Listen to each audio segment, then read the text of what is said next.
You're listening to the CIP podcast, the Study Abroadcast, Season 5, Episode 1.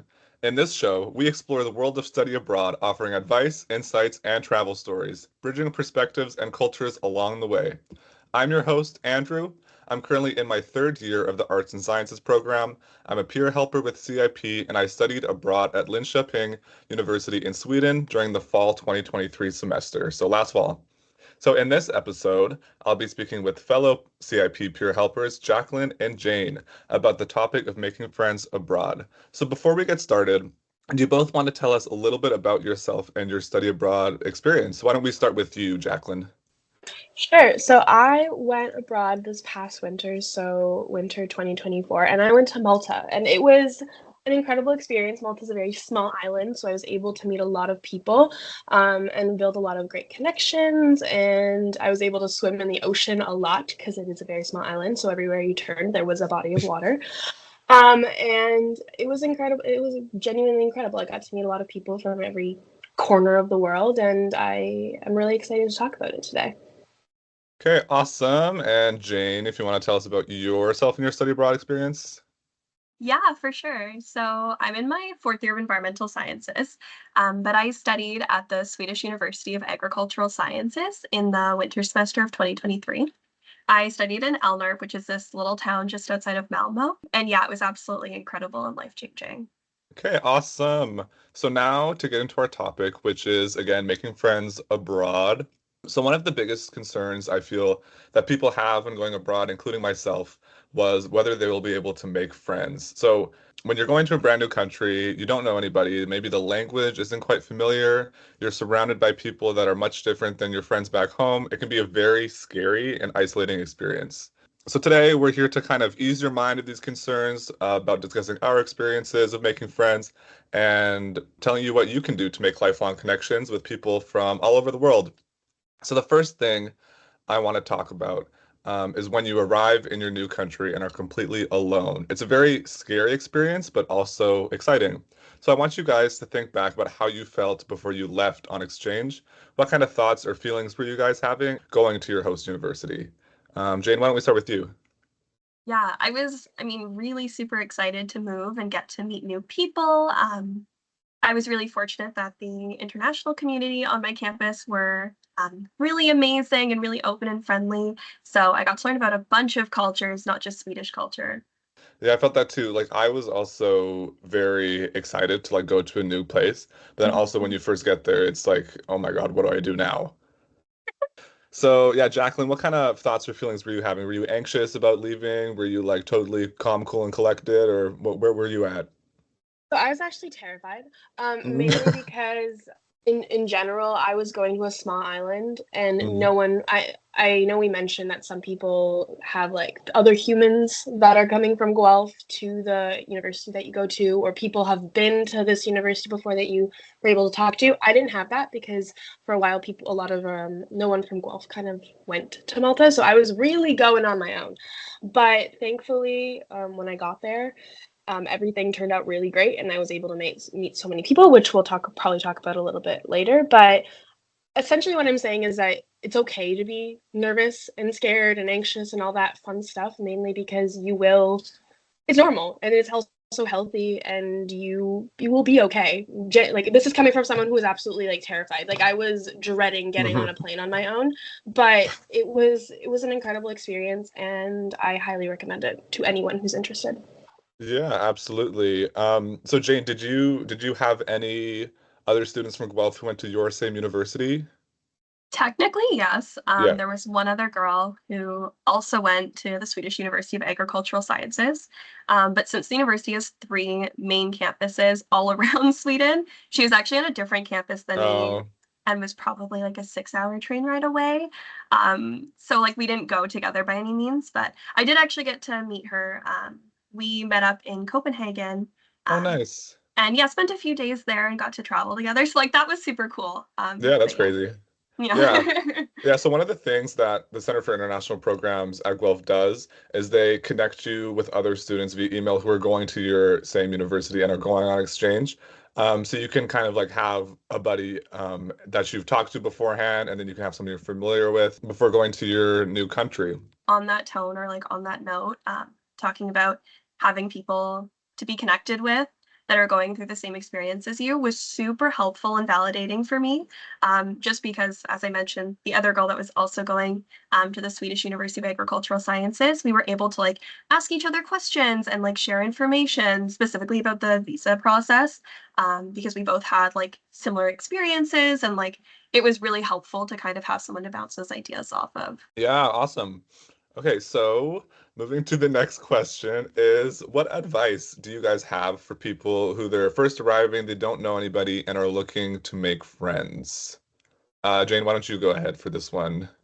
Sure. I mean, honestly, when you first move, it can take some time to like adjust to the culture and meet new people. So like you shouldn't stress if you don't meet a ton of people right away. Um, but honestly, my suggestion is to just like get involved. A great way to make connections is to participate in like welcome events, or get involved in clubs or any events on campus in general. And don't be afraid to say hi. Yeah, absolutely. Yeah, I would say that's the biggest thing for me is like I'm not really the type of person to like fully put myself out there. I'm definitely more introverted in social situations. So I think if you are like me, you really have to force yourself to push yourself out of your comfort zone and like approach a group of people that you don't know and say hi and introduce yourself because that's how I made most of my friends. So yeah, Jacqueline, what do you have to say Sure. about this topic? This is actually I'm the kind of the same way. I was really introverted when Mm, like I'm kind of a little bit of both. Once I get comfortable, I'm like I don't want to say the most extroverted person you'll ever meet, but when I get extroverted, that wasn't English. When I get comfortable, I will be like fantastic and talkative and all that fun stuff. But at the beginning, it can be hard. And yeah. so, can I share how I met my like first friend abroad, I Yeah. guess? So I didn't immediately, because I lived on campus when I was studying in Malta, and my room wasn't immediately available, so I had to stay in this like hotel kind of thing.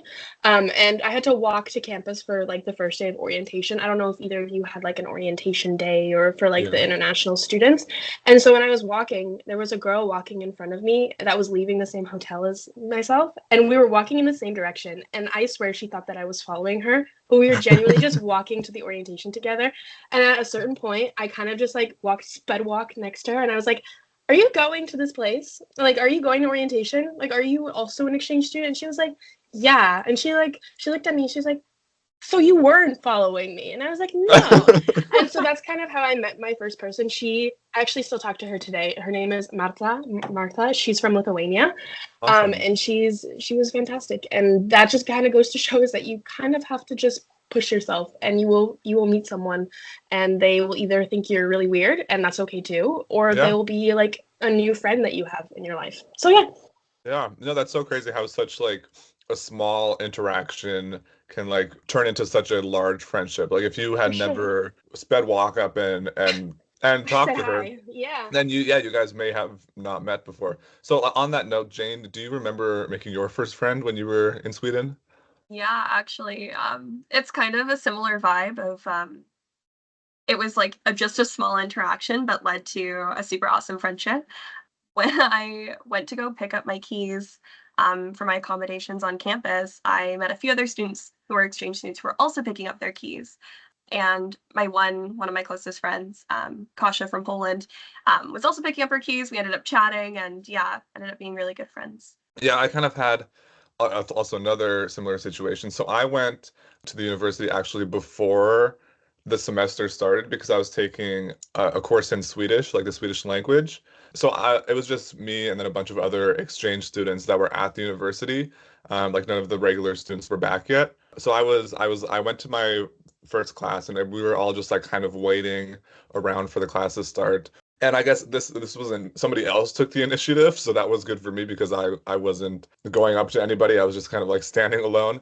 And then someone came. His name was Lucas from Germany, and he came and he like introduced himself. He's like, "Oh, these are like other people from Germany," and then that kind of like got me into the groove. But did you guys have any struggles or issues you faced with making friends at all?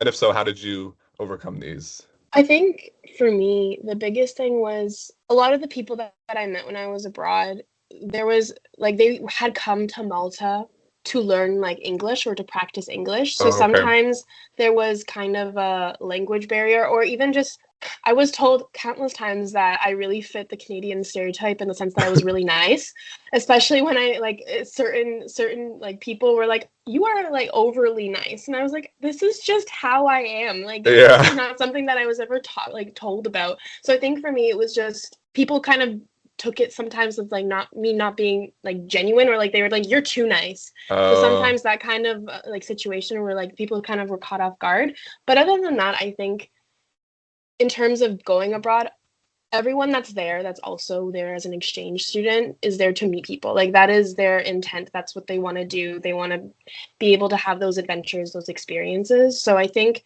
overall, I mean, I didn't really have issues, but kind of like little flip-flops along the way, I would say. Yeah. yeah. So that's kind of on the same note of like people being thinking like you're too nice or something. I don't know. That's not I didn't face that, but one thing about Europeans when I was in Europe is Mm-hmm. that not all, I don't want to generalize, but a lot of Europeans really don't like Americans. Yes. And Oh my gosh.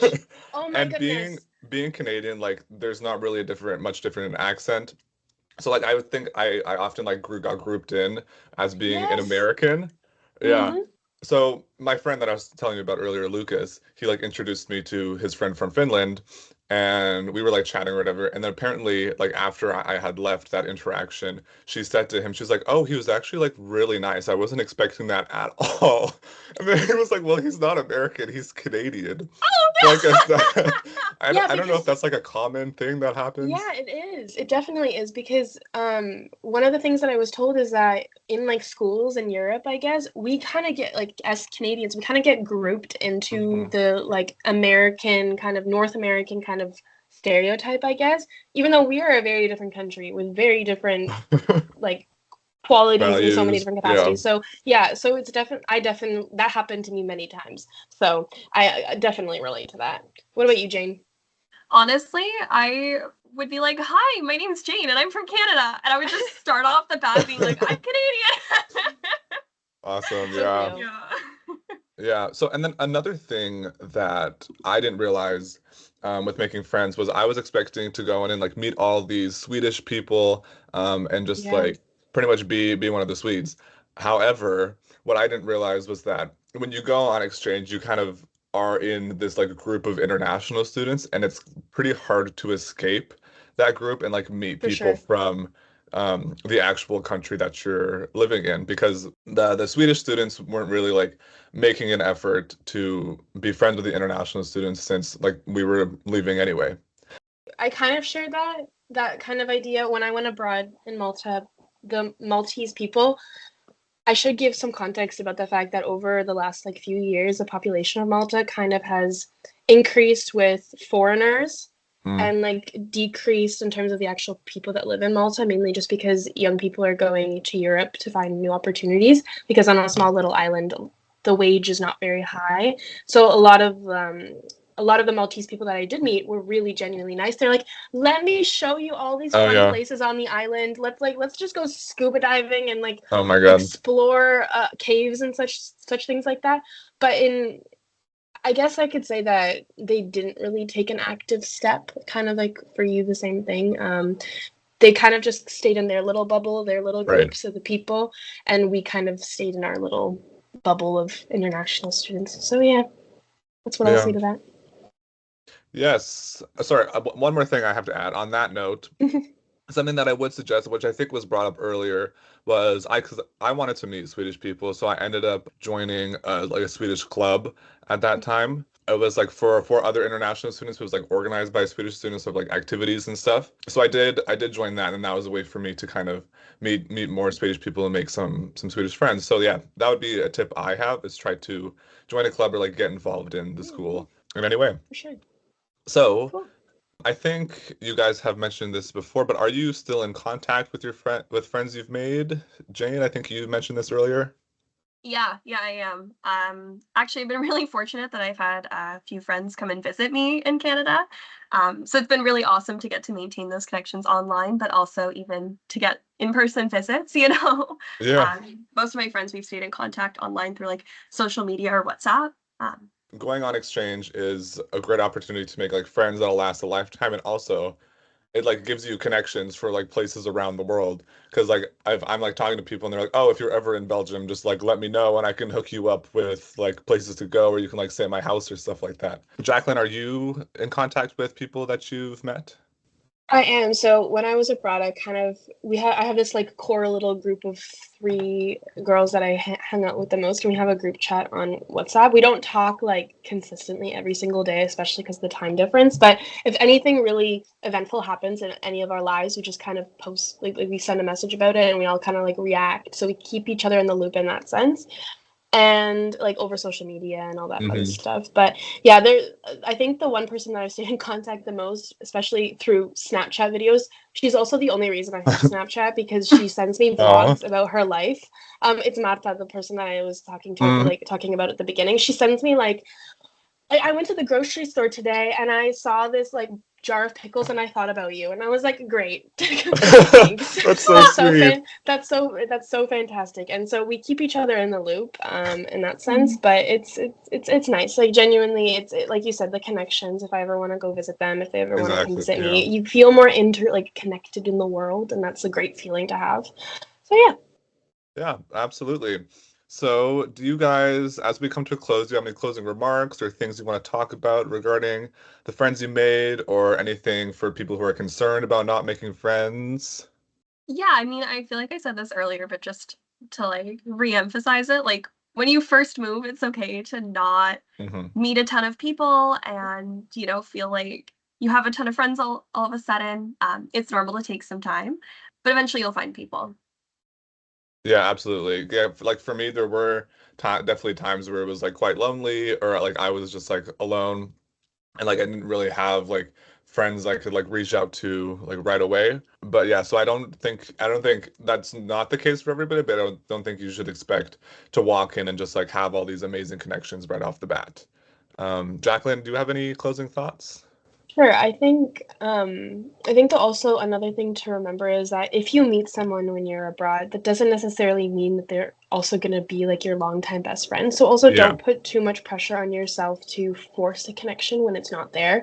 Like you both said, like those connections will come. You'll meet people. You might meet friends that were really great and fantastic while you were abroad, but maybe you'll lose like touch, or like exactly. that's just kind of life. So what I would say is like take in the moment, meet people, like be yourself, and you'll make friends, and you'll meet people that'll relate to you and all that fun stuff. So yeah, that's all for me. Yeah, awesome. Okay, so that I think that's a great place to end. So a special thanks to you guys, Jane and Jacqueline, for being guests on this podcast. For more information on studying abroad, you can head over to our website, which is uoguelph.ca/CIP. You can follow us on Instagram, where we have students currently abroad doing takeovers, so you can see what it's like to study abroad. And with that, you can stay tuned for next episode, where we look to unpack the study abroad experience even further. Bye. Bye. Bye.